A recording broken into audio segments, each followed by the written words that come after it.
I am the Tofu Golem. Please enjoy the video. You start by confirming prerequisites. Know your Android version and the phone app build because settings differ across vendors.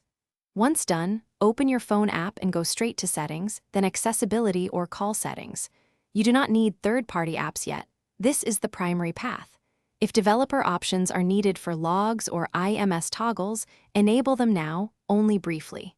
Make sure you have a SIM active because carrier features like RTT may be controlled by the network. Next, dive into the detailed execution.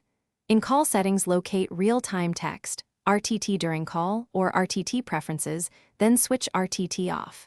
You may see RTT fallback or auto answer options. Disable those too and confirm by exiting and reopening the phone app. If your dialer lacks the toggle, update the phone app or check carrier provisioning. Some networks force RTT via IMS.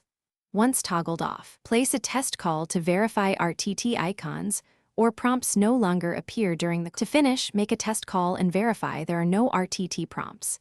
If RTT still appears, reboot the phone to clear cache settings and check again.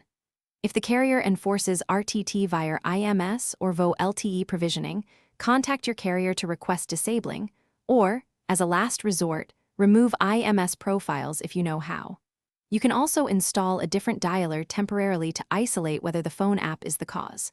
If all else fails, factory reset after backing up, only as a final option. Thanks for watching. Consider subscribing if we helped you today.